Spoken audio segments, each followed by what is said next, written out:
를 상징하는 월십이라고 하는 예배가 월십인데 월드에서 왔다 가죠.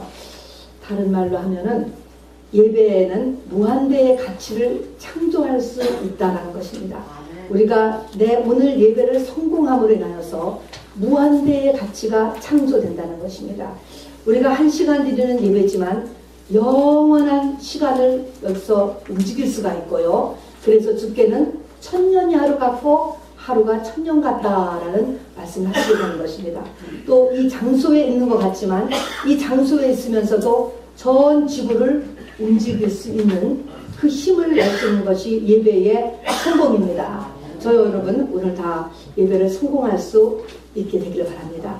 오늘 예배를 통하여서 내 삶에 기적이 일어날 것을 믿고 같이 예배에 전념해 주시기 바랍니다.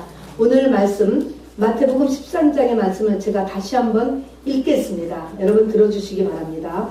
천국은 마치 밭에 감추인 보화와 같으니 사람이 이를 발견한 후 숨겨두고 기뻐하여 돌아가서 자기의 소유를 다 팔아 그 밭을 샀느니라. 또 천국은 마치 좋은 진주를 구하는 장사와 같으니 극히 값진 진주 하나를 만나매 가서 자기의 소유를 다 팔아 그 진주를 샀느니라. 타픽은 천국입니다. 여러분 사람이 죽으면 어떻게 될까요? 썩어서 그냥 흙으로 돌아가고 끝일까요? 세상은 거기까지만 알 수 있습니다. 썩어서 흙으로 돌아간다. 거기까지만 세상은 알 수밖에 없습니다. 왜냐하면 그 이유는 온 인간의 오감으로 알 수 있는 영역이 아니기 때문에 그렇습니다. 우리가 죽으면 정말 끝일까요? 천국이라는 것이 진짜 있을까요? 죽어봐야 정말 안다고 이렇게 생각합니까? 교회를 다녀도 요즘은 천국을 진리로 믿지 않는 아주 무서운 시대에 우리가 살고 있습니다. 그럼에도 불구하고 성경은 여러분이 보시면 처음부터 끝까지 특별히 요한계시록 맨 끝에 성경의 끝이라고 하는 21장, 22장이 천국의 소개거든요. 천국에 대한 이야기로 사실은 가득 차 있습니다, 여러분. 자, 그래서 오늘 천국에 관한 전체적인 것을 다 같이 성경에 말씀하는 천국을 같이 말씀을 나누려고 합니다. 이번 주간이 산상 변모 주간입니다. 그 당시 예수님이 생존해 있을 그 당시로 그 전부터 800년 전에 죽은 엘리야, 또 그때 1500년 전에 죽은 모세 엘리야가 당시 살아계셨던 예수님하고 같이 변화산 꼭대기에서 얘기하는 것을 당시에 베드로, 요한, 야고보가 봤습니다, 여러분. 저는 이걸 굉장히 이번 주간이 산상변모 주간인데요. 실제 있었던 이야기죠. 너무너무 저는 이것이 은혜됩니다, 여러분.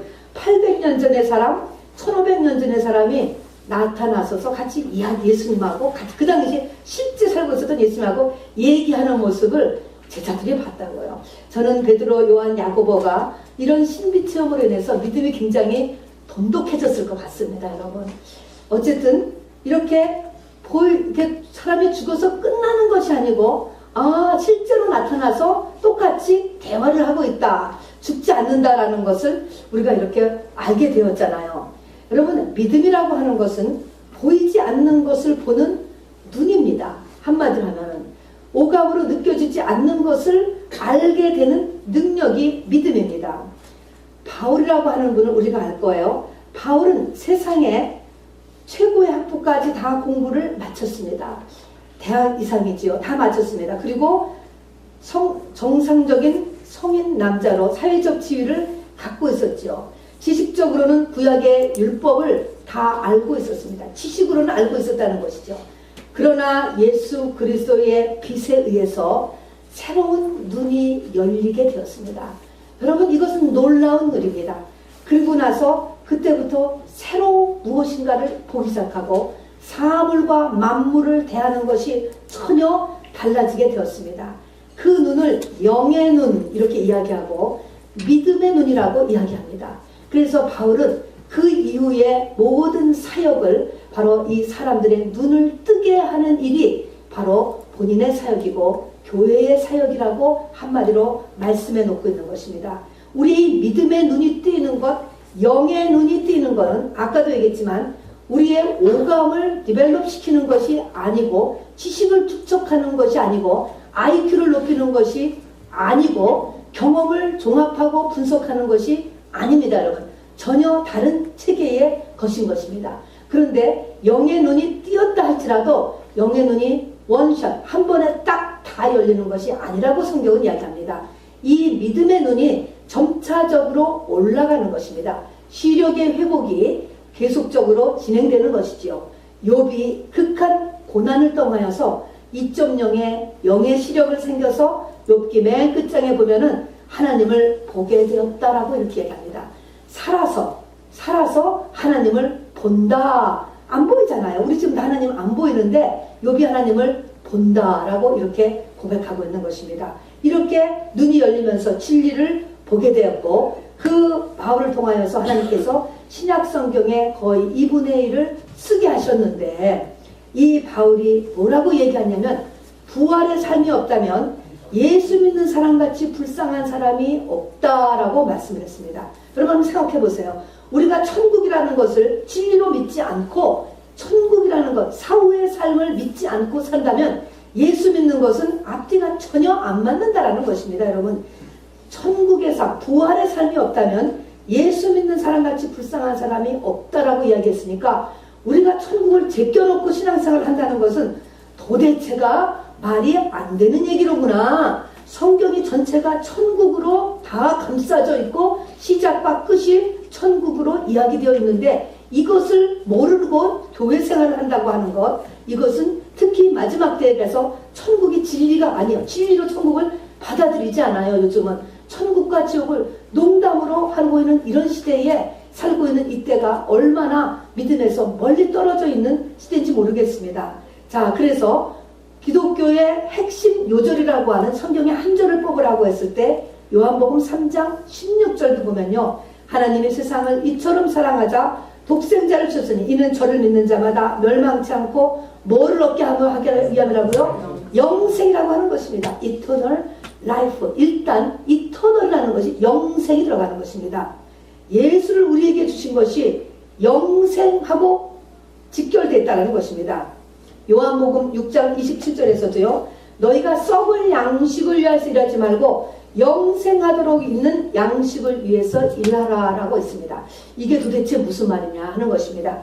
양식, 성경에서 양식이라고 하는 것은요, 배를 채우기 위해서 먹는 것은 음식이라고 해요. 그런데 어떤 목적이 있어서 먹는 것은 양식이라고 합니다. 성경은 우리가 양식을 먹으라고 이야기하는 거예요.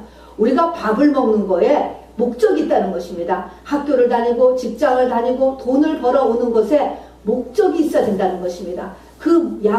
그래서 양식이라고 하는데, 그 양식은 왜 먹어야 되느냐? 그러면 우리가 이 땅에 사는 이유가, 돈을 벌어야 되고 학교를 다녀야 되고 가정을 유지해야 되는 이유가 뭐냐면 영생이라는 것입니다. 너희가 영생하도록 있는 양식을 위해서 일하라라고 이야기했습니다. 이러면 이 영생이라고 하는 것이, 또 천국이라고 하는 것이, 더 다른 말로 하면 하나님의 나라라고 하는 것, 새하늘과 새 땅이라고 하는 것, 히브리서에는 이것을 진동치 못할 나라다 이렇게 얘기했는데, 이런 것이 얼마나 중요한 개념인가라는 것을 오늘 다시 마음에 꼭 붙잡으시길 바랍니다. 여러분, 이것이 내 삶과 상관이 없는 것이 아닙니다. 성경은 분명히 영혼이 잘된 같이 범사가 잘되고 강건하다라고 이야기했습니다, 여러분. 자, 그래서 이것이 내 삶하고도 근본적으로 연결되어 있다라고 하는 것을 여러분 믿으시고, 천국, 하나님의 나라, 영생, 새하늘과 새 땅, 나하고 상관없는 일로 받아들이지 마시고 내 삶과 직결됐다고 생각하시고 말씀을 꼭 받으시기를 바랍니다. 자, 예수님께서도요, 죽으셨다가 다시 살아나셔서 40일을 이 땅에 더 사셨어요, 여러분. 사람이 죽었다가 살아나서 40일을 더 산 동안에 한 일이라는 것은 너무나 심각한 일일 것입니다. 이 땅에서 마지막 할 일, 이 땅에 살았다면 내가 무슨 일을 사람들에게 하고 갈까 하는 가장 핵심적인 일을 했을 거예요. 사도행전에 보면은 그때 예수님이 부활 후 40일 동안에 무슨 일을 하셨냐고 하면은 하나님의 나라를 전파했다라고 했습니다. 하나님의 나라, 여러분, 하나님의 나라를 전파했다고 잘 생각하시기 바랍니다. 여러분에게 가정을 잘 유지하기를 원하고, 바로 어떻게 학교에서 1등을 하며 어떻게 재벌이 되느냐를 설교하신 것이 아니고 하나님의 나라를 전파했다라는 것을 잊지 마시길 바랍니다. 자, 그래서 이게 같은 정보, 같은 내용이에요. 천국이라고 하는 것이나, 그것을 풀어놓은 하나님의 나라라고 하는 것이나, 영생이라고 하는 것이나, 오늘 요한계시록의 성경의 맨 끝인 계시록의 21장 22절에 하는 새하늘과 새 땅의 얘기나, 히브리서 믿음의 장 히브리서 나는 진동치 못할 곳, 이것이 천국이에요. 왜 진동치 못할 것이냐고 하면 이 땅에 천국이 아닌 영생의 모든 것은 다 움직이는 거예요. 돌고 도는 것입니다. 여러분, 높은 사람이 낮은 사람이 되고, 가난한 사람이 부자가 되고, 젊은 사람이 나이가 들고, 이렇게 모든 것이 진도 다 변하는 거예요. 항상 건강한 거 아니고, 항상 젊은 것도 아니고, 항상 아름다운 것도 아니고, 항상 부자인 것도 아닌 것입니다. 다 진동해요. 이것이 다 진동하는데, 오직 진동하지 않는 곳, 천국, 영생, 하나님의 나라, 새하늘과 새 땅. 성경은 이렇게 온통 이 하나님의 나라를 우리에게 소개하고 그것으로 우리를 초청하고 있다고 하는 것을 믿으시기 바랍니다. 오늘 마태복음에 이 천국에 대해서 하나님께서 7가지로 비유로서 아주 우리에게 간략하게 설명을 해주고 계시는 것입니다. 그 중에서 그래서 오늘 이 천국에 대한 비유 7가지를 중심으로 해서 천국에 대한 모든 것을 여러분에게 같이 말씀을 나눠주려고 합니다. 여러분, 우선 천국이 있다라는 것을 여러분 꼭 믿으시기를 바랍니다. 사후에 삶이 있다라는 것을 믿으시기 바랍니다. 여러분, 이거는 못 믿는 것을 저는 그냥 이해합니다. 왜냐하면 이 세상은 절대로 그 이상을 알 수 없기 때문에 지금 얼마나 최고의 과학 시대에 프라이드를 갖고 사람들이 사는데, 아무리 과학을 발전시켜도 사후의 삶은 알 재간이 없기 때문에 세상 지식을 가지고서는 절대로 사후의 삶을 알 수가 없어요. 우리가 확실하게 투자하고 계산하고 하고 있는 거는 죽을 때까지만. 그런데 여러분, 딱 지금부터 100년 후에 내가 어디 있을까 여러분 한번 생각해 보시기 바랍니다. 분명히 세월은 흘러갈 텐데 100년 후에 저와 여러분이 지금 어디에 있을 것인가 잘 생각해 보시기 바랍니다. 성경은 사람으로 태어난 자는 바로 영생한다는 것입니다. 죽지 않는다는 것입니다. 그것 때문에 잘못하면 짐승보다도 못한다라고 잠언서에 얘기하는 거예요. 짐승은 차라리 없어지니까 괜찮은 거예요. 그런데 사람은 영원히 존재하기 때문에 문제가 되는 것입니다. 그래서 사람이 태어난 자는, 사람으로 태어난 자는 영원히 존재하는데, 육체의 죽음 이후에 천국과 지옥이라는 곳으로 선택의 길에 서게 된다는 것입니다. 여러분, 이게 얼마나 놀랐습니까? 여러분, 뒤집어진 이야기예요. 여러분, 정신이 번쩍 난 이야기예요. 때로는 낙원이다, 음부다, 뭐 어떻게 표시해도 상관없습니다. 어쨌든 두 길로 나눠진다는 것이 여러분, 이게 상상을 초월하는 진리인 것입니다. 여러분, 예수님께서 말씀하셨습니다. 부자와 거지 나사로의 이야기를 한 거예요. 이 두 사람이 어찌하였는지 같은 날에 죽게 되었잖아요. 그러나 우리가 생각하면 부자는 인생을 성공한 사람인 것입니다. 그러나 그 부자가 음부에 떨어진 것이 나오고요. 거지 나사로스의 인생의 밑바닥, 인생의 완전 실패, 홈리스 아닙니까? 그럼에도 불구하고 나사로가 죽자마자 천사들에게 받들려서 아브라함의 품으로 올라간 것이 그려져 있는 것입니다. 여러분, 놀랍지요? 자, 요한계시록 21장 8절에도 27절에도 어린 양의 생명책에 기록되지 않은 자는 누구든지 불과 유황으로 타는 못에 떨어지려니 이것이 둘째 사망이다 라고 이야기합니다. 둘째 사망이 있다는 거 놀랍지 않습니까? 둘째 사망이 있다라고 하는 것입니다. 여러분, 영원한 죽음에 처해지는 건 여러분, 한 번 죽는 것도 얼마나 무섭고 대부분 죽으면 고통을 수반하기 때문에 우리 죽는 거에 항상 고통스럽습니다. 여러분, 안 경험해봤지만 많은 사람이 고통 가운데 죽는 거예요. 어쨌든 한 번 죽는 것도 무섭고 그 영향력이 크고 또 고통을 수반하는데, 영원한 죽음 속에 들어가는 둘째 사망이 있는데, 어린 양의 생명책에 기록되지 않는 자는 이 불과 용화를 탄 못에 떨어진다라고 하는 이것은 얼마나 놀라운 일인지, 우리가 이것을 안다면 어떻게 가만히 있을 수가 있는지 놀라운 것입니다, 여러분. 그리고 이 천국과 영생은 우리가 살아서부터 시작될 수 있다는 것입니다, 여러분. 자, 살아서도 내가 천국을 누릴 수 있는 것입니다. 살아서도 내가 영생의 기쁨을 누릴 수 있는 것입니다, 여러분. 가능한 것입니다, 여러분. 이것을 가능한 살아서부터도 천국을 마음에 누리고 영생을 누리고 하나님과 새하늘과 새 땅은 내 마음에 소유한 자가 되는 것이 우리의 최고의 목표입니다, 여러분. 천국은 두말할 것 없이 가장 좋은 것이에요. 가장 좋은 것, 여러분. 우리가 이 땅에서 가장 좋은 상태, 가장 좋은 곳을 이야기할 때마다 그냥 천국 좋습니다, 여러분. 하여튼 가장 좋은 최고의 행복, 최고의 만족 천국이라고 이렇게 우리가 알고 있으면 되겠습니다. 자, 그래서 오늘 말씀은 이제 천국이라고 하는 것에 그래서 이제 말씀을 이 마태복음에는 말씀을 나누는데요. 우선 천국이 있다라는 것을 여러분 알아두시는데 오늘 간단하게 천국에 대한 세 가지 오늘 본문에서 말씀하는 것을 보면요. 맨 처음에 보니까 천국은 밭에 감춘 보화와 같다. 또 여기 보니까 천국은 마치 좋은 진주를 구하는 장사와 같다. 그래서 그것을 찾아서 뒷부분에서는 찾았어요. 앞에 사람은 우연히, 뒤에 사람은 찾다가 찾은 거고 앞에 사람은 우연이지만 어쨌든 찾아서 발견되었다라는 의미에서 천국이 숨겨져 있다라고 하는 사실인 것입니다. 매우 좋은 어떤 상태라는 것을 우리가 천국은 알고 있는데 이 천국이 숨겨져 있다, 감추어져 있다는 것입니다. 세상 사람은 모른다는 것이고 교회를 다녀도 모르고 이것을 다녀도 천국을 모른다니까. 그리고 보통은 이 가만히 있으면 천국은 알게 되지가 않는다는 것입니다. 가만히 있으면 천국이 있는지 없는지 모르는 거예요. 그러니까 천국은 다 감추어져 있어. 믿는 사람이고 믿지 않는 사람이고 감추어져 있기 때문에 그냥 뭐 어떤 엄청나게 자극적인 것을 보면은 천국일까? 이렇게 단어는 있지만 이 천국이 진짜 천국이 무엇이며 어떻게 얻을 수 있는지는 알 수 없다. 감추어져 있다라고 이렇게 이야기하는 것입니다, 여러분. 두 번째는 이 천국의 가치를 이제 발견하는 것입니다, 여러분. 가치, 천국이라는 것은 정말 가치 있는 거야. 라고 해서 사람은 가치가 있어져야 거기에 시간과 힘과 에너지와 모든 것을 투자하잖아요.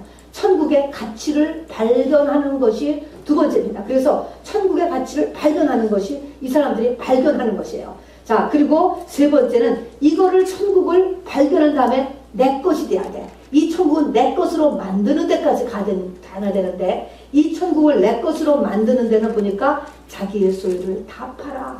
45절에 좋은 진주도 여기도 자기의 소유를 다 팔아 그 극히 값진 진주 하나를 샀느니라. 세 번째는 내 것을 다 파는 일이 바로 일어나는구나. 이 세 가지가 천국을 우리가 얻기 위한 내용입니다. 자, 천국은 가만히 있으면 알 수 없어요, 여러분. 천국은 감추어져 있는 곳이라고 이야기했습니다. 다음에 천국은 내가 이 천국에 대한 가치가 내 안에 일단 정해져야 되는 것입니다. 가치 발견이 돼야 되는 거예요. 이게 얼마나 어려운 줄 아십니까? 자, 그러니까 천국이 감추어져 있는데 이것이 드러나져서 나에게 이것이 가치로, 실질적인 가치로 다가와지는 데까지 일어나기 위해서 그 앞에 천국에 대한 비유의 맨 첫 번째가 뭐니까 바로 씨 뿌리는 비유가 맨 첫 번째 등장해요. 뭐로 이것이 알려질 수 있느냐? 바로 하나님의 말씀이 내 안에 차짐으로써만이 이것이 드러나진다는 거예요. 그래서 천국의 비유의 첫 번째가 씨 뿌리는 비유가 나오는 것입니다. 하나님의 말씀. 여러분, 성경 말씀을 내가 빛으로서 받고 그것이 하나 받는 게 아니고 찾아야 된다니까. 난 점점 찾아야 돼. 이것이 찾이지 않고서는 절대로 천국을 발견할 수도 없고 천국이 나한테 실질적으로 가치가 다가오지 않아. 100만 불짜리 빌딩이 탐이 천국이 가치로 다가오지 않는다니까. 100만 불을 썼을 때 그 쓰는 맛을, 돈의 위력을 알기 때문에 가치로 나에게 다가오는 거예요. 천국도 이렇게 나에게 가치로 다가와야 된다니까. 나의 영생과 후손의 삶과 나의 내면과 환경의 삶에 역사하는 힘이라고 하는 이것이 가치로 다가오기 위해서는 내 안에 말씀이 차야 하는 것입니다, 여러분. 그래서 내 안에 이 천국은 말씀이 차서 가치를 발견해야 되고 그 다음에도 계속 말씀이 차서 이 말씀의 힘으로 인하여서 내 모든 것을 파는 데까지 가야 천국이 내 것이 된다라고 하는 것입니다. 그러면 그 천국은 이 사람이 여기 있는 이 비유에서 왜 자기의 것을 다 팔았습니까? 장사라는 것은 이익이 남아야 하는 거예요. 팔고 나면 판 것보다 훨씬 더 많은 것이 오기 때문에 파는 것입니다, 여러분. 자, 그래서 그렇게 하고 나면 더 많은 것이 이렇게 오는 것을 나타나고 있죠. 그래서 바로 우리 아까 요한계시록 21장에 있는 것처럼 이기는 자가 되어야 된다는 것입니다. 여러분, 이 천국을 얻기 위해서는 이기는 자, 믿음에 이기는 자가 되어야 되는 것이지, 우리가 믿음의 싸움에서 지면 절대로 천국은 나하고 상관없는 것이 돼버리는 것입니다, 여러분. 자, 우선 여기까지 기본 세 가지를 이렇게 이야기해 놓으면서 말입니다. 이 천국에 대해서 우선 소개를 좀 해드리려고 합니다. 자, 우선 천국을 소개하기 전에 여러분, 천국은 이렇게 사후세계가 있다라는 거 아까 우리가 말씀을 알으라고 이야기했고요. 그 다음에 영생이라고 이야기했는데, 여러분, 영생이라고 했을 때 이터널, 영원한 삶이다. 우선 첫 번째 감각이 그거잖아요. 좋은 곳이라는 거잖아요. 시간의 길이에 대한 감각력이 우리 가운데서 일어나야 되는 것입니다, 여러분. 우리가 50년을 잘 살기 위해서 10년을 투자하고, 우리 학생들 정말 부모를 떨어져서 20년을 투자하잖아요. 남은 생애를 위해서 투자하는 거야. 50년을 위해서 10년을 투자하고 20년을 투자하지 않습니까? 고생하고서. 자, 그러면은 영생의 길이에 대한 감각력이 우리에게 들어와야 돼요. 사람이 영원히 존재하는 존재라 그랬잖아요. 우리가 100년을 생각하는데 1000년을 생각해보세요. 1000년. 내가 내 1000년을 준비한다. 3000년을 준비한다. 10,000년을 준비한다. 100,000년을 준비한다. 이 감각이 우리 가운데 들어와야 되는 것입니다. 이것이 어릴수록 시간에 이것이 짧은 것입니다. 어린아이들이 눈앞의 것밖에 이렇게 모르듯이 우리가 믿음이 없을수록, 믿음이 어릴수록 눈앞의 것만 생각하는데, 우리 속에 하나님의 말씀이 들어가서 믿음이 찰수록 우리가 영생을 생각하는 것이 실제 하는 이 시간의 길이가 얼마나 길은가. 영원토록 비추리라, 영원토록 빛나리라는 영원이라고 하는 시간의 감각이 우리 속에 들어가야 되는 거예요.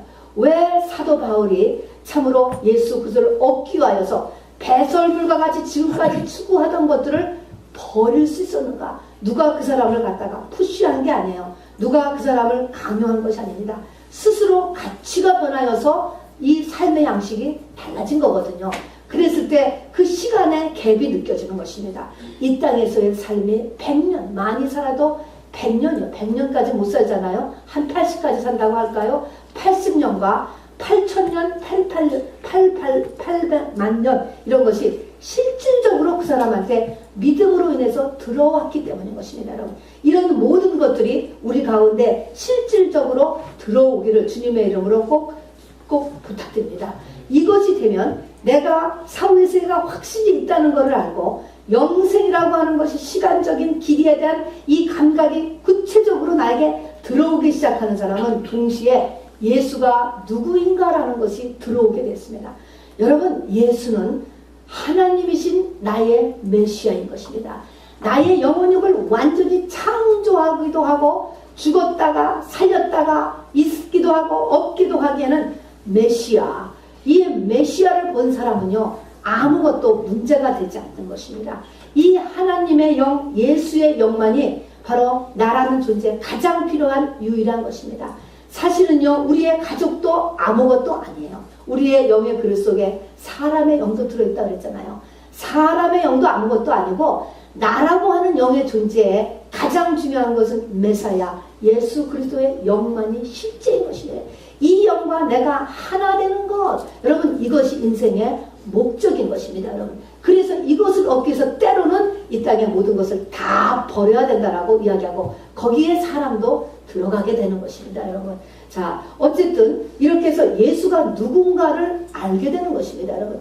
얼마나 이것이 굉장한 존재인 것이 우리 속에 차 올라와야 되는 것이죠. 자, 그 다음에 구체적으로 천국에 대한 것을 여러분, 제가 한번 성경에 이야기하는 것을 7가지로 소개를 해드리니까 적어도 이것을 알고 계시기 바랍니다. 이것을 알고 나서 천국을 다녀온 사람의 간증이나 책도 여러분 보고 들으셔야 돼요. 이런 성경적인 천국에 대한 지식이 없이 천국을 우리가 그냥 막무가내로 이렇게 받아들이는 것은 상당한 무리를 빚게 됩니다. 천국에는요, 계시록 21장과 22장에 보면은 없는 것들이 있어요, 여러분. 우리가 이 땅에는 있는데 없는 것들이 8가지가 있는데 뭐가 없냐면 죽음이라는 것이 다시는 없대요, 천국은. 천국에는 죽음이 없어요. 애통하는 것이 없대요. 여러분, 눈물이 그치는 것입니다. 곡하는 것, 눈물이 끝나는 것입니다.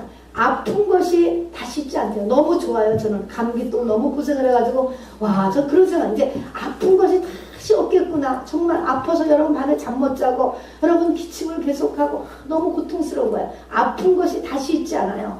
그리고 천국에는요, 선악과가 없습니다. 이제 다시는 하나님으로 인해서 하지 말라는 것을 하고 하지 않은 선악과가 없게 됩니다. 그리고 마귀가 없게 됩니다. 21장, 22장이 천국장인데 그 반전은 20장에서 드디어 원수 마귀가 완전히 사로잡혀서 바로 무정행에 쳐넣어지는 일이 20장에서 일어납니다. 자, 그래서 마귀가 끝이 납니다. 그리고 바로 해와, 우리가 지금 쓰는 해와 달과 모든 이런 일렉트리시티가 다 없습니다, 여러분. 그러면 뭐 가지고 살아? 깜깜할 텐데 뭐 가지고 살면 예수 그리스도의 빛, 하나님의 영광의 빛을 가지고 다 그 영광의 빛으로 산다고 이렇게 표시가 되어 있습니다. 그리고 밤이 없답니다. 다시는 밤이 없습니다, 여러분. 그리고 이것이 이제 이 천국에 없는 것이에요. 성경에 기록된 없다고 하는 거. 우리가 지금 있는데 없다고, 밤이 없고, 물론 더 없는 것이 있을지 모르겠지만 밤이 없고 해도 없고 달도 없고 아픈 거 없고 우는 거 없고 죽는 거 없고 마귀 없고, 여러분 그런 것들이 없대요. 여러분 천국에는 성경에는 확실하게 없는 것이에요. 자, 그런데 이 천국에서는요, 천국에 들어갔을 삶이 똑같은 것이 아니라 사람마다 다 천국에서의 삶이 다르다고 기록이 되어 있습니다. 자, 그래서 죽을 때 다 죽은 사람, 똑같이 시체, 똑같은 퓨너럴에 다 묻히지만 성경은 이것이 씨와 같다라고 이야기하는 것입니다.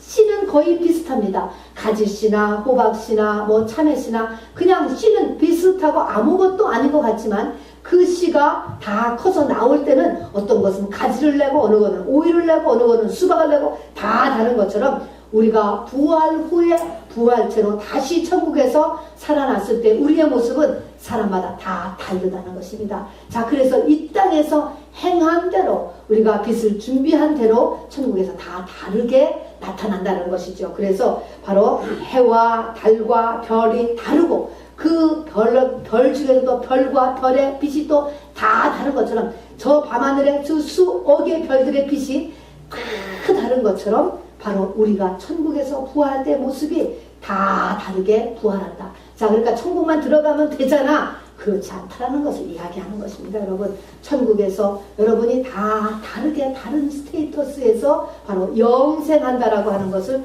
성경이 이야기하고 있는 것입니다. 그 다음에 천국에 저는 가장 중요한 것을 보는데요. 천국은 어떤 곳이냐면요, 천국은 가장 중요한 것은 하나님의 통치권인 것입니다. 여러분, 하나님의 통치를 받는 것이 천국인 것입니다. 지금은 누가 왕이에요? 누구 마음대로 살아요? 내 마음대로 살잖아요. 거의 내 마음대로 살아요. 천국이라고 하는 것은 하나님이 나를 통치하는 곳이에요.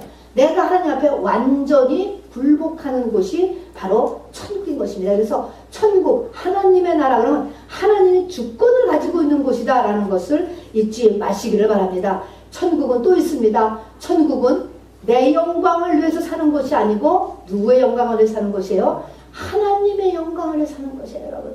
이것이 뭐냐면 이렇게 하면 우리에게 또 천국이 온다라는 우리의 메시지가 되는 것입니다. 하나님의 영광을 위해서 살아. 저절로 그렇게 되는 곳입니다, 여러분. 자, 우리는 이 땅에서 다 누구를 위해서 삽니까?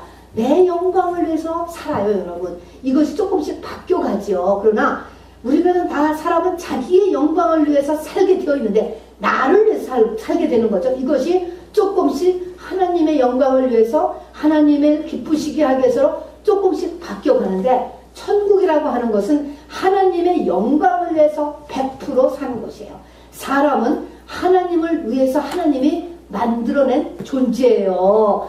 하나님의 영광을 위해서 하나님이 창조한 존재라고. 여러분, 나를 위하여서 하나님이 모든 신 중에 시다바리 하나로 존재하는 것이 아니고 하나님을 위해서 나를 만들었다고. 하나님께서 나를 위해서 내가 옷을 하나 사오듯이 이렇지 하나님 당신을 위해서 우리를 만들었습니다, 여러분. 그래서 천국에 가면은 모든 사람이 하나님의 영광을 위해서 저절로 살게 됩니다. 자, 그리고 성경이 이야기하는 것은요, 이 천국은 어디에 일어나느냐 할 때, 우리가 있는 이곳, 이 지구를 변화시켜서 얻는 곳이 아니라고 하는 것입니다. 새하늘과 새 땅, 분명히 새하늘과 새 땅이라고 그랬습니다. 물론 여기 보니까 지금 있는 이곳이 조금 갱신되느냐 완전히 새 것이냐, 이것은 우리가 알 수 없지만은 성경에 보면은 주의 날이 도적같이 오리니 그날에는 하늘이 큰 소리로 떠나가고 체질이 뜨거운 불에 풀어진다. 그래서 새하늘과 새 땅이 이곳에 오는 것입니다. 그러니까 우리가 이 땅에서 지구를, 과학을 발전시키고 이데올로기를 발전시키고 해서 이 땅을 갖다가 이렇게 더 좋은 곳으로 변화시키는 것, 물론 그것은 좋은 일이죠. 나쁜 일은 아닙니다. 그러나 그것으로 인하여서 이 땅에 천국을 이루는 것은 절대로 아니라고 하는 사실인 것입니다. 자, 그러니까 이 땅을 변화시키는 것이 아닌 것이죠. 이 땅을 변화시켜서 천국을 얻는 것이라면 노아를 살려두고 남은 사람을 죽이지 않았을 것입니다. 노아를 통하여서 하나님께서 전도하고 계속 발전시키고 그러는 것이지, 많은 사람들을 죽이고 노아 한 사람을 살려주는 것이 아닌 것이죠. 그래서 이 땅을 유토피아로 만드는 것이 아니다라는 것입니다. 그래서 여러분 혼동하지 마실 것은, 뜻이 하늘에서 이루어진 것처럼 땅에서도 이루어지다라고 하는 말씀은 소유 것인 거예요. 하나님의 뜻대로 사는 사람, 하나님의 굴복하는 사람, 내 소유, 내가 하는 굴복이 바로 나의 주권을 하나님 앞에 내가 굴복하는 자로 바뀌어지게 해달라고 하는 기도인 것이지, 내 삶이 바로 더 번창하게 되고 더 무엇인가 할 때는 그것을 이야기하는 것이 1차적으로는 아니라고 하는 사실인 것입니다. 자, 그래서 이 성경은요, 이 세상을 변화시키라는 것이 아니고 오히려 우리들에게 바로 이 세상에서 나오라라고 하는 상경을 나오라라고 이렇게 이야기하고, 세상과 격리되어서 살아라, 거룩하다, 분리되어서 살아라, 이런 것을 두는 것이지 세상을 변화시키라고 말씀하고 있지 않은 것입니다. 여러분, 이 세상은요, 사단에 의해서 움직여지고 있는 힘의 논리에서 움직이는 거대한 악의 유기체인 것을 성경은 이야기하고 있습니다. 우리들의 마음이 이 세상과 간격을 두는 거예요. 마음을 세상에 뺏기고 마음으로 세상을 사랑하지 말라고 성경은 거듭 이야기한다는 것을 여러분 잊지 마시기를 바랍니다. 이 지금 살고 있는 이 지구와의 관계를 제가 지금 이야기하는 것입니다. 자, 그 다음에 마지막 천국을 소유한 사람, 이 천국의 특징은 뭐냐면요, 천국을 소유한 사람 또는 천국의 특징은 우리가 아까 요한계시록 21장 맨 21장을 보니까 새하늘과 새 땅을 얘기했어요. 22장의 첫 절을 보면 생명수 강이 등장합니다. 여러분, 이게 가장 중요한 그곳에 있는 것입니다. 천국에서의 가장 중요한 것은 천국의 한가운데 생명수의 강이 흐르고 있다라고 하는 것입니다. 천국을 소유한 사람, 이 땅에서 천국을 소유한 사람은 우리의 심령 가운데, 우리의 마음 가운데 생명수의 강이 흐르고 있다는 것입니다. 여러분, 에스겔서 47장에 보면은요, 회복된 성전에서 물이 나오는 것이 여러분 있습니다. 이렇게 그려져 있습니다. 회복된 성전. 우리가 사단의 집이었는데 성전이 되고 성전으로 완전히 회복되면 에스겔 47장에 회복된 성전에서 물이 나와서 그 물이 가슴까지 차서 모든 것을 회복시킨 것처럼 그 배에서 생수의 강이 흐르는 것입니다. 에덴에서 생수의 강이 흐르고 있었는데 그것이 범죄함으로 막혀졌습니다. 그러나 에덴에도 강이 있었어요. 에스겔서 40장에도 물이 흐르고 있었어요. 강이 흐르고 있었어요. 천국에서도 바로 생명수 강이 그 가운데 흘러가고 있다는 것입니다. 천국의 하나님 앞에 우리가 천국을 회복한 사람은 그 배에서 생수의 강이 흐른다라고 하는 것입니다. 여러분, 이 생수가 뭡니까? 이 생수가 빛입니다. 여러분, 이 생수가 기름입니다. 여러분, 이 생수가 창조를 일으키는, 정말 이 땅의 모든 것을 움직이는 바로 생명력이고 힘인 것입니다. 여러분, 이 끊이지 않은 이 생수가 우리들의 배에서 흘러나는 것이 목적인 것입니다. 그래서 수가성의 여인이 물을 달라, 정말 그 물 달라고 하는 것, 이 세상에 먹고 살기 위해서 예수님한테 원한 것은 그 물을 원했어요. 실제 물을 원했다니까. 좀 이렇게 길러오지도 않고 정말 끊임없이 하는 좋은 물을 좀 이렇게 정말 기적적인 이런 물을 주세요 라고 이렇게 이야기했을 때 예수님이 그 물을 준 것이 아니고 바로 내가 진짜 생수다, 나를 받아들이면은 네가 이런 이런 세상에 이런 것 가지고 걱정하지 않아도 될 것이라는 예수 그리스도가 물이라는 것을 이야기해 주는 것입니다. 저나 여러분이나 똑같잖아요. 오병이어를 쫓아서 다녔던 수많은 예수 그리스도의 기적과 이사를 통해서 쫓아다녔던 그 수많은 사람들이 그거 달라고, 이 땅에 끊이지 않는 물을 달라고, 끊이지 않는 먹을 것, 끊이지 않는 거 달라고 계속 쫓아다녔을 때 예수님이 산으로 올라가시고 바로 그들을 떠나 한적한 곳에 가버리셨습니다. 그리고 그들에게 진짜 원하는 것이 정말 예수님 자신, 그 배에서 생수의 강을 흐르게 하는 그것을 너희가 받아야 된다라고 말씀하셨던 것입니다. 자, 그래서 우리가 이 땅에 예수를 줬고 예수님이 그 우리들의 왕이 되어달라고 그 예수님 시절에 쫓아다녔던 그거나, 우리가 지금 쫓아다니는 그거, 경제 메시아, 군사 메시아, 치료 메시아, 가정 메시아, 그 메시아를 바라는 것을 하나님께서 스탑하시고 예수님께서는 영혼의 메시아를 만나라고 우리에게 이야기를 해주는 것입니다, 여러분. 자, 그러면 이 가치를 여러분이 지금 알았다고 한다면 이 가치를 내가 이제 어떻게 얻느냐는 것입니다. 좋습니다. 자, 그러면 예수님을 정말 내가 예수님을 내 영혼의 메시아로 만나기를 원합니다. 정말 끊이지 않은, 어디서 정말 죽을 때까지 살 수 있는 풍성한 물질이 있었으면 좋겠다. 몸이 건강했으면 좋겠다. 우리 자녀들이 내 뜻대로 다 잘 됐으면 좋겠다. 이런 거, 여러분, 이것이 나쁘다는 것이 아니고 하나님이 그것을 주시는 이유가 있고 그보다 더한 것을 하나님께서 주시기 원하는데, 예수님을 우리에게 주시기 원하는데 그 예수님을 내게 오기 위해서는 하나님이 어떻게 해야 되느냐? 여기 있는 것처럼 어떻게 해야 돼요? 이제 가장 어려운 것입니다. 자기의 소유를 다 팔아가 등장을 하게 되는 것입니다, 여러분. 이게 십자가의 도인 것입니다, 여러분. 이 십자가의 도가 없이는 부활을 이룰 수가 없고 진정한 천국과 하나님의 나라에 도달할 수 없게 되는 것입니다. 편법도 없고 지름길도 없습니다, 여러분. 자, 그러면 벌써 자기의 소유를 다 팔아 그 밭을 사고 자기의 소유를 다 팔아 그 극히 값진 진주 하나를 샀다라고 이야기했습니다. 여러분 마음속에 과거에서든지 또 지금이라도 나는 정말로 예수님을 만나고 싶어. 나는 예수님의 정말 신부가 되고 싶어. 나는 진리에 이르고 싶어. 나는 정말 그 배에서 생수의 강이 흘러나오는 그런 사람이 되고 싶어. 라는 것을 언젠가 여러분이 하나님 앞에 마음의 소원을 올렸다면 여러분의 삶 가운데서는 자기의 소유를 다 파는 일이 지금 일어나고 있을 것입니다. 하나님께서 환경적으로 그렇게 역사를 하신다라고 하는 것입니다. 여기에 왜 하나님께서 나의 환경을 흔드시는가 라는 것에 눈이 뜰 수 있게 되기를 바랍니다. 여러분, 이것은 십자가에 두니까 어쩔 수가 없습니다. 빌립보서 3장 8절에 보면요, 사도 바울이 이렇게 고백했습니다. 내가 예수를 위하여 모든 것을 잃어버리고 또 배설물로 여김은 내가 예수 그리스도를 얻고 예수 그리스도 안에서 발견되려 함이니. 바울도 그랬습니다. 내가 예수 그리스도를 얻기 위해서는 모든 것을 잃어버렸다.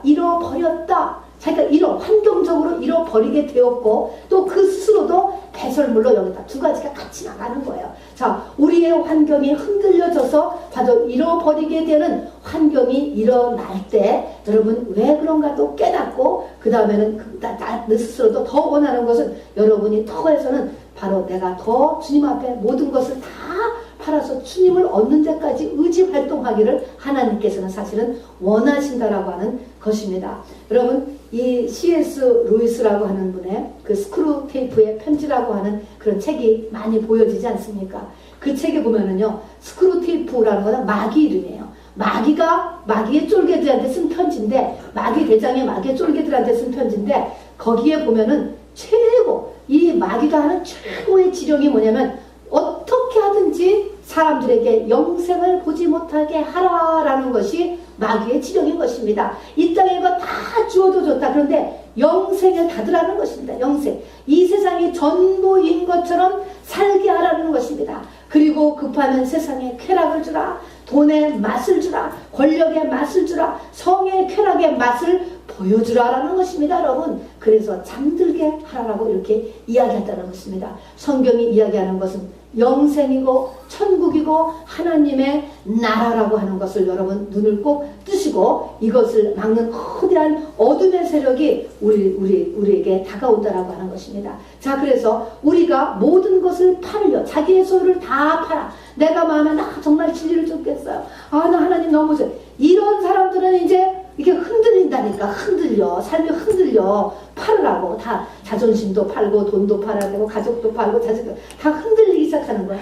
자, 이렇게 흔들린다는 게 뭡니까? 고난인 것입니다, 여러분. 문제가 나에게 다가오는 것입니다. 이렇게 문제가 있을 때 우리가 생각해야 될 것이 무엇일까요, 여러분? 이 문제가 생각했을 때 문제라는 건 고통이에요, 여러분. 고통이 왔을 때 생각해야 되는 거예요. 여러분, 고통은 다 싫어요. 다 괴로운 거예요. 그런데 여러분, 고통을 심각하게 믿음이 있는 저와 여러분은 생각하시기 바랍니다. 고통을 여러분 기쁘게 받아들이는 사람이 있어요. 성경에서도 이 사람들을 중요시하게 우리가 믿음의 징표로서 써있는 한 무리의 사람들이 있다고. 고통을 기뻐하는 사람 한 무리의 사람들이 누구인지 아세요? 고통을 기뻐하는 사람들이 있다고. 문둥병자예요, 여러분. 문둥병자. 문둥병자는 고통을 느끼지를 못하는 것입니다, 여러분. 고통을 느끼지를 못하기 때문에 뜨거워도 우리는 조금 되었을 때 얼른 손을 쥐고 거기에 손을 대지 더 이상 가지 않지만 고통을 느끼지 못하기 때문에 뜨거운 거를 그냥 계속 대고 있기 때문에 그것이 다 팔 전체가 타버리기도 하고, 눈에도 고통을 못 느끼기 때문에 계속 눈을 갖다가 쓰기 때문에 시력을 잃어버리기도 하고, 조금 아파가지고 몸이 아파가지고 누워서 일주일이고 이주일이고 아파서 끙끙 앓음으로 인해서 바로 자기 몸을 회복할 기회가 있는 것도 있는데 아픈 것을 모르기 때문에 계속 이래서 중병에 걸리거나 딱 죽음에 넘어지기도 하고, 그래서 문둥병자들은 고통이 오는 것을 너무나 바로 감사하고 그리워하는 게 문둥병자라는 것입니다. 자, 그러면 이 고통을, 이 문둥병자는 죄인의 상징이잖아요. 이 문둥병자의 예를 성경에서 주는 이유는 뭐냐면 우리에게 고통이 왔을 때 무엇을 생각하라고요? 네 영혼을 생각하라는 것입니다. 내가 나에게 지금 어떤 문제가 왔을 때 내 영혼이 어떤 상태에 있는가? 여러분, 그러면 고통이 많이 왔다 그 사람의 영혼이 잘못되느냐? 절대 그것이 아닙니다. 이것은 그 사람의 하나님께서 어느 만큼 원하느냐에 달려 있어요. 조그만 그릇으로 부른 사람은 그만큼이면 돼요. 그러나 깊고 큰 그릇으로 부른 사람이 있어요. 또 사명이 있는 것입니다. 가족 전도에 또 이 시대를 변화시킬 큰 사명이 있는 사람은 하나님께서 요구하시는 것입니다. 그런 자기의 하나님과 자기와의 관계를 돌아보라는 것입니다.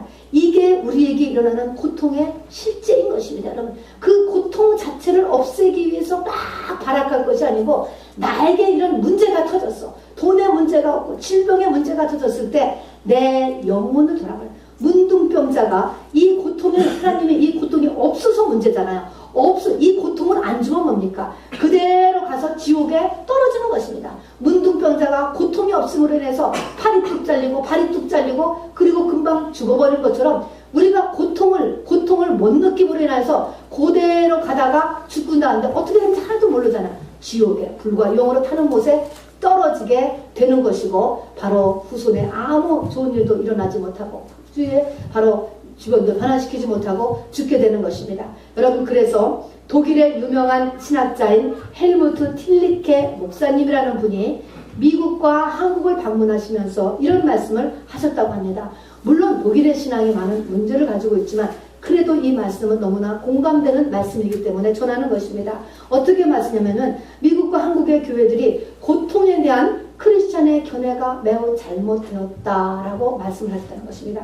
고통 그러면 무조건 뭔가가 잘못되었고, 고통 그러면 무조건 빨리 없애야 되고, 그게 아니라는 것이죠. 고통에 대한 크리스찬의 견해가 잘못되었다. 여러분, 이건 큰 지적인 것 같아요. 이 고통에 대해서, 고통이 왔을 때 내 영혼을 반드시 돌아보라는 것이, 그리고 하나님의 사랑이고 고난의 축복이고 장래올 영광과 비교할 수 없다고, 그리고 기뻐하라라고 하는 청명한 고난에 대한 수많은 메시지가 있는데 왜 조금만 어려움이 오면은 내가 뭔가 잘못해서 이렇게 하고 그것을 바로 어떻게든지 없애기 위한 편법을 끊임없이 일차적으로 하나님 앞에 오지도 않고 그것을 해결하려고 하느냐 하는 것입니다. 여러분, 이것이 교정되지 않으면 저는 기독교가 올바로 설 것 같지가 않습니다.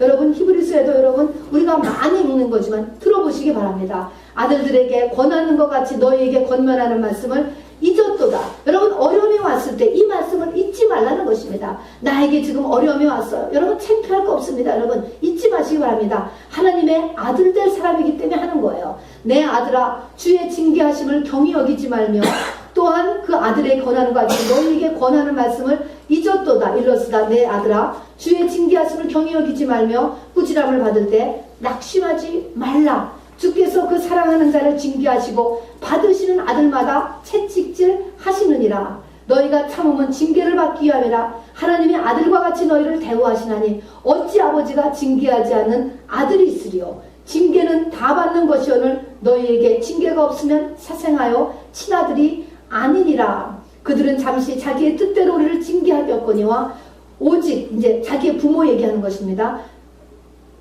징계할 거니와 오직 하나님은 우리의 유익을 위하여 그의 거룩하심에 참여하게 하시느니라. 꾸지람을 받을 때 낙심하지 말라라고 이렇게 주께서 말씀하신 것입니다.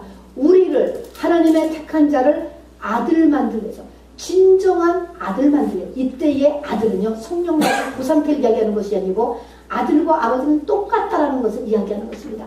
하나님 같은 사람 만들기 위해서 신부라는 게 뭡니까? 신랑과 신부는 일심동체. 예수님 같은 사람 만들기 위해서 이것을 거룩이라고 이야기하는 것입니다. 이걸 하나님의 형상이라고 이야기하는 것입니다. 여러분, 이것을 안식이라고 이야기하는 것입니다. 이것을 가나안이라고 이야기하는 거예요. 안식은 어느 때 우리가 안식이 오느냐? 하나님과 내가 창조주와 피조물이 제자리를 차지했을 때 안식이 오는 거예요.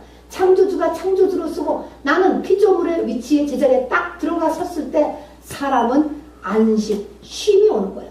내가 창조주 노릇을 하고 내가 하나님 노릇을 하려니까 여러분 이렇게 힘이 들게 되는 것이죠. 자, 그래서 이렇게 우리에게 고통을 주는 것은 하나님께서 내 영혼을 나의 속사람을 하나님이 영생하는 나라고 하는 이 영혼을 하나님의 아들 만들려고 하고 하나님의 예수 그리스도의 신부를 만들려고 하기 위한 하나님의 사랑의 손길이라고 하는 것을 성경이 이야기하고 있는 것입니다. 자, 그래서 마지막으로 자, 그런 사람을 가리켜서 성경은 복받은 사람이고 복을 받아가는 사람인 것입니다. 여러분, 이게 진짜 복인 것입니다. 자, 이 복, 하나님의 형상을 가진 사람이 바로 복 있는 사람이에요, 여러분. 자, 그럼 이 복 있는 사람이 에덴이 아니고 계시록 21장 22장의 천국이 아니고 아직 미완성된 올레디 나르네트의 이 마귀가 왕노릇하는 이 세상에서 살 때 어떤 모습으로 나타나냐? 이렇게 정말 내 안에 생수가 흐르고 있는 하나님의 형상이 된 이 예수 그리스도의 신부, 하나님의 진정한 아들이 된 모든 피조물이 고대하고는 이런 사람이 되었을 사람이 이 죄된 세상에서 살 때 나타나는 모습이 뭐냐면 팔복의 형상으로 나타나는 것입니다. 그러니까 우리가 고지로 삼아야 될 것은 이 팔복의 모습을 향하여서 나아가야지만 되는 것입니다. 실제 나타나는 모습이 이렇게 나타나는 것입니다. 맨 처음에 어떤 합니까? 심령이 가난한 자는 복이 있나니. 이거는 복받은 사람, 진정 하나님의 복을 받은 사람은 심령이 가난하다는 것입니다. 이거는 심령이 가난한 것은 예수님을 닮기에 다른 것들을 다 밀어낸 사람들인 것입니다. 다 그 밑으로 내려간 사람. 그러니까 내가 이 땅에 모든 것을 취하지 말라는 것이 아니고 그 어떤 것을 가졌다 할지라도 그것이 예수님을 위해서 다 밑으로 내려간 사람이에요.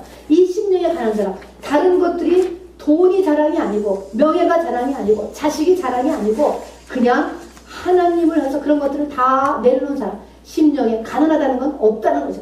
피워놓은 자예요. 내 마음의 밭을 하나님을 위해서 피워놓은 사람. 심령이 가난한 자. 이것이 바로 우리가 복받은 사람, 우리들이 가야 될 첫 번째의 모습인 것입니다, 여러분.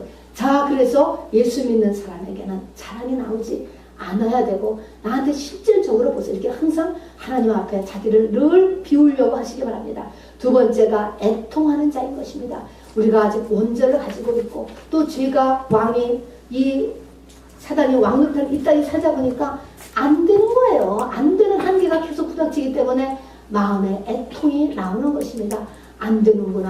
정말 주님 다시 오시기에는 안 되는구나. 주님을 바라보면서 그냥 살 뿐인 것입니다. 이런 애통이 우리 가운데서 나오는 것이죠. 세 번째는 온유하지요. 깨진 사람은 바싹 깨진 사람 온유해요. 덜 깨진 사람은 날카롭고 강팍합니다. 여러분, 마음에 온유가 있는 것입니다. 네 번째는 뭡니까? 의에 줄이고 목마른 자. 우리가 항상 더 진리에 이르게 하기 위해서 우리가 목말라는 거 얼마나 아름답습니까, 여러분? 이런 사람들이 우리가 한 명, 두 명 이 메릴랜드에도 있어날 때 여러분 이 나라가 새롭게 될 줄을 믿습니다. 그리고 다섯 번째, 긍휼히 여기는 자. 긍휼은 뭡니까? 계산하지 않고 나가는 게 긍휼인 것입니다, 여러분. 어떤 경우에 긍휼이 나가야 됩니다. 그리고 마음이 청결한 자. 늘 죄를 지우는 것에 열심인 사람입니다. 어찌했든지 간에 죄를 또 짓게 되고 죄를 또 먹게 되고 남의 죄를 먹게도 되잖아요. 이렇게 죄를 져도 부지런히 나에게 늘 죄 치우는 것을, 그러니까 회개는 우리가 주님 나라 갈 때까지 부지런히 하는 거예요. 깨닫는 즉시도 하는 것이죠. 이렇게 마음이 청결한 자, 그리고 화평케 하는 자, 그리고 의를 위해서 핍박을 받는 자. 여러분, 이렇게 복받은 사람이 의를 위해서 핍박을 받아요, 여러분. 이것이 올바른 것입니다, 여러분. 이 땅에 살 때 이것이 이 8가지가 바로 크리스찬의 이 시대에 실질적으로 우리가 지향해야 될 목표인 것입니다. 여러분, 말씀을 마치도록 해요. 여러분, 천국, 사후의 삶, 영생은 실제 하는 것입니다, 여러분. 믿으십니까? 네. 눈에 보이지 않고 잡히지 않는다고 해서 없는 것이 아니고 성경 전체가 얘기하는 것이 사후의 삶이에요, 여러분. 우리의 사후의 삶이 실제 한다는 것을 믿으시기 바랍니다. 자, 그러나 그 사후의 삶의 천국에 우리는 그 새 예루살렘 성으로 들어가야 되는데, 그 새 예루살렘 성에 들어가는 건 이 땅에서부터도 가능을 합니다. 자, 그것을 영생, 천국이라고 이야기하는데, 하나님의 나라, 그것이 이루어지고, 그런데 그것은 뭐 두말하고 가장 최고의 좋은 곳인데, 여러분, 이것은 한마디로 하면은 바로 하나님과 나 사이의 자리매김이에요. 천국은 소유권인 것입니다. 자, 우리는 이것을 위하여서 천국의 하나님의 신부가 되기 위해서, 자녀가 되기 위하여서 이 땅의 지구 위에 인생 속에 던져 넣어진 피조체에 불과한 것이에요, 여러분. 이것을 위해서 태어나진 것입니다. 우리의 본향, 히브리스에 말하는 모든 믿음의 선조들은 본향이라는 단어를 썼습니다. 그 본향은 저 세상이라는 걸 성경이 이야기하는 거예요. 그래서 그 저 세상을 준비하는데 여러분 이 땅의 삶이 바쁘다는 거예요. 여기서 아까 얘기했잖아요. 제가 얘기하는 이 팔복의 성품으로 가게 될 때까지 여러분 내가 지금 보니까 많이 뒤떨어져 있지 않습니까? 바쁘다는 거예요. 바쁘다. 그래서 이 사도 바울은 바로 자기가 권투 시합을 당시에 권투 시합 하는 사람을 들어서 펀치를 하되 허공을 치는 것 같지 않냐고 목표를 정확히 하라는 것입니다. 달려가되 향방 없이 하지 말고 고지를 놓고 달려가는 것입니다. 목적이 어디냐는 거예요. 신앙생활의 목적. 이 땅 신앙생활의 목적은 이 땅에 사는 목적이에요. 여러분 엄밀히 말하면 먹고 자고 일하고 자식 낳고 그것이 목적이 아니고 이 땅에 사는 목적도 하늘나라의 영생을 얻는 것이고 교회를 다니는 것도 하늘나라의 영생을 내 삶의 기간 동안에 준비하는 것이라는 것입니다, 여러분. 할렐루야. 잠시 같이 기도하시겠습니다. 말씀을 생각하시면서